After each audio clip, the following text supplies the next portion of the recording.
Apa yang berlaku kepada Datuk Seri Panglima Bong Mokhtar, Ketua Perhubungan UMNO Negeri Sabah, yang hari ini tuan-tuan telah pun diisytiharkan oleh mahkamah, terdapat prima facie dan beliau telah dipanggil untuk membela diri.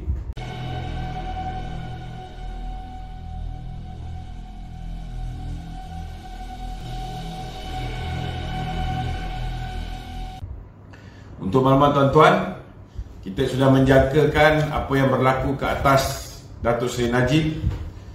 Kita tidak menjangkakan apa yang berlaku ke atas Datuk Seri Rosmah semalam, kerana zalim-zalim Tun Dr. Mahathir pun tuan-tuan, Tun Dr. Mahathir hanya memenjarakan Datuk Seri Anwar Ibrahim. Dia tidak pernah menyentuh Datuk Seri Wan Alizah, dia tidak pernah menyentuh Nurul Izzah ataupun anak-anak dia yang lain, dan saya menjangkakan kemungkinan besar bagi menunjukkan bahawa mereka ini tidak zalim, bagi menunjukkan bahawa mereka ini mempunyai mahkamah yang adil.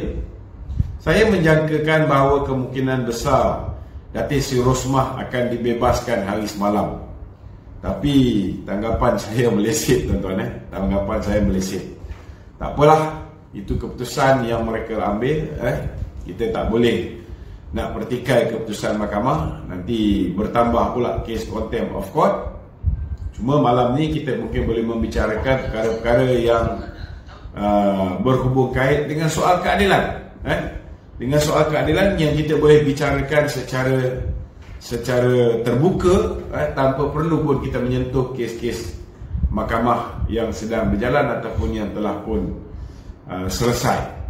Jadi malam ni tuan-tuan, seperti mana yang saya maklumkan kepada tuan-tuan, hari ini saya juga tidak menjangkakan apa yang bakal berlaku kepada Datuk Seri Bong Mokhtar, kerana Datuk Seri Bong Mokhtar ni, saudara, adalah orang yang telah mencadangkan nama Datuk Seri Ismail Sabri sebagai calon Perdana Menteri. Kita masih ingat lagi, pada ketika itu parti sedang membincangkan hangat, kita nak tolak Tan Sri Muhyiddin sebagai Perdana Menteri, kita nak mencadangkan supaya sebuah interim government dilantik dan Tengku Yang Berhormat Mulia Tengku Razali Hamzah diangkat menjadi interim Prime Minister. Itu apa yang diperbincangkan oleh rata-rata yang berada di dalam UMNO pada ketika itu. Itu sebabnya saya agak terkejut, kerana Datuk Seri Bong Mokhtar inilah ketika orang sedang membincangkan menubuhkan interim government led by Yang Berhormat Mulia Tengku Razali Hamzah, tiba-tiba Datuk Seri Bong Mokhtar mencadangkan supaya Datuk Seri Ismail Sabri diangkat menjadi Perdana Menteri. Jadi sebenarnya, saudara, hari ini saya rasa kalau tanya dengan Datuk Seri Bong Mokhtar, sama ada beliau kecewa ataupun tidak, saya yakin jawapannya sudah pastilah kecewa. Kita boleh kupaskan insya-Allah dengan lebih jelas. Ini saya bersama dengan beberapa orang kawan-kawan, ada yang dekat, ada yang jauh, ada yang bersama dengan kawan-kawan yang jauh. Yang sebelah sana pun ada datang lagi. Okey, tak apa. Banyak yang kita boleh kongsikan insya-Allah. Ini kes ni sedang dibicarakan di mahkamah. Jadi ada benda yang kita boleh kupas, ada benda yang kita tak boleh kupas. Tetapi secara ringkasnya, kita ni lebih kurang beginilah. Sebuah syarikat pelaburan menawarkan khidmat untuk menyimpan dana Felcra, dan kebetulan ejen yang menyediakan perkhidmatan ini adalah kawan kepada isteri Datuk Seri Bong Mokhtar, iaitu Datuk Seri Zizi Izzet. So dia recommend kawan ini dan Fekra telah membuat pelaburan. Bila Fekra buat pelaburan, sudah pastilah kawan kepada Datin Seri Izzati ni sudah pastilah sebagai ejen dia mendapat apa ni, komisen yang tinggi. Jadi daripada bahagian dia tu dikongsilah sikit kepada Datin Seri Zizi, Datin Seri Zizi. So lebih kurang begitulah cerita dia. Kalau nak dikira benda macam ni, saya rasa banyak lagi orang PKR, orang DAP, orang yang belah sana, lagi teruk dia punya cerita, tapi langsung tidak didakwa di mahkamah. Malah kes Lim Guan Eng yang terang-terang, dia menerima sebuah banglo yang bernilai 4.27 juta ringgit dengan hanya 2.8 juta hanya kerana menukar status tanah Magnificent Emblem, yang mana Pang Lee Kun, orang yang merasuah dia itu, merupakan Board of Director Magnificent Emblem. Tanah pertanian ditukar menjadi tanah komersial. Kes yang macam tu pun ketika Tommy Thomas menjadi Peguam Negara, ini adalah sebahagian daripada 15-16 kes yang telah digugurkan oleh Tommy Thomas yang melibatkan pimpinan Pakatan Harapan. Jadi bagi saya lah, saya simpati lah dengan apa yang berlaku kepada keluarga Datuk Seri Bong Mokhtar. Bukan setakat suami kena, isteri pun kena. Nasib dia sama juga dengan Datuk Seri Najib. Dah lah suami kena, isteri pun kena.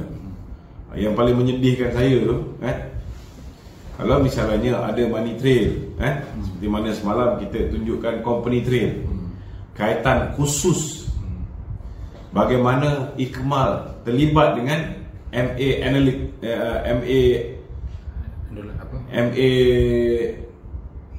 Analytica ataupun MA Analysis, MA Analytic, yang telah membekalkan meriam Turki 155mm, yang projeknya bernilai 854 juta ringgit. Bukan sikit anak, begitu besar. Kita dah huraikan dengan panjang lebar. Kes Datin Seri Rosmah ini, dia ni dah lah tak ada bukti duit tu masuk dari akaun dia, memang tak ada. Yang ada cuma kenyataan oleh Rizal Mansur, yang dah mengaku dia pun terima rasuah. Dan dia kata daripada duit rasuah yang dia terima ini, lebih kurang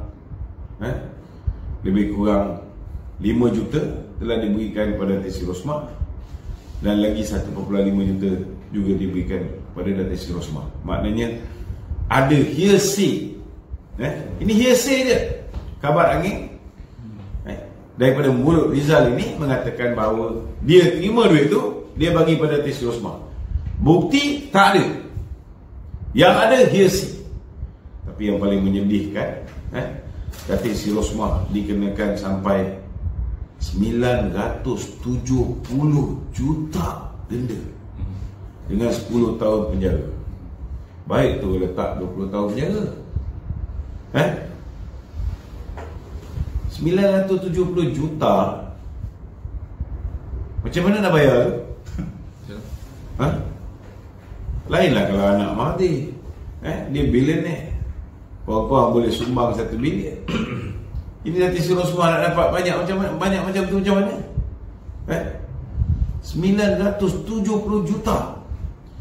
Sedangkan dia dituduh telah menerima 5 juta dan 1.5 juta.